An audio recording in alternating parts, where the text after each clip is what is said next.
తెలంగాణ రాష్ట్రంలో నిన్న KCR phone tapping చర్చ ఏది ఆయనను విచారణ చేసిరని నేను చెప్పిన కదా నిన్ననే ఇట్లా బాల్కానికి వచ్చి ఇట్లా పెట్టది పెట్టు ఉందా ఏ పేపర్లైనా అదే ఉంటుంది. బాల్కానికి వచ్చి ఇట్లా అంటాడని చెప్పలే నిన్న.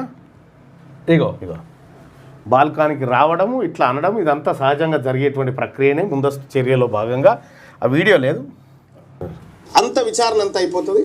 అయిపోయిన తర్వాత కేసీఆర్ గారు బాల్కానికి వచ్చి ఇట్లా అంటాడు, అంతే ఇట్లా అంటాడు పెడతాడు. అవును, బాల్కానికి వచ్చి అది నగర్లో ఉన్న బాల్కానికి వచ్చి ఇట్లా అంటాడు అన్న తర్వాత కింద ఓ అని మళ్ళీ 2000 మంది ఈ 2000 మంది ఓ అనాలి, బాపు అనాలి. విషయం ఏంటంటే ఏమన్నా ఇది నిన్నేం చెప్పినో సేమ్ అదే సీన్, ఎక్కడ కూడా డిస్టర్బెన్స్ లేదు, అదే కథ అదే కాదు. పెద్ద యాక్టర్స్ సురభి నాట్య మండలి కూడా పనికిరాదు. అటు రేవంత్ రెడ్డి గారి ఇటు ఈయన గారి ఇంకా వీళ్ళ యాక్టింగ్కి మొక్కాలని ఆయన వీళ్ళు రేపు ఏం చేయబోతారో కూడా జనానికి ముందే తెలుస్తుంది. అంటే ఇంకా జనం కూడా ఎట్లా ఆలోచిస్తారో మనం అర్థం చేసుకోవచ్చు.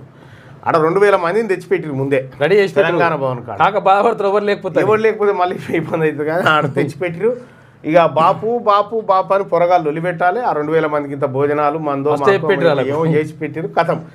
ఇక రావాలి అనగానే వాళ్ళ కోరిక మేరకు ఈయన వచ్చినట్టుగా వచ్చి ఇట్లా అంటాడు చూడరు విజయ్ ఇట్లా అంటాడు అనగానే అట్లే అన్నాడు, పోయిండు కథ. కార్గిల్ వీరుడు అయిపోయింది.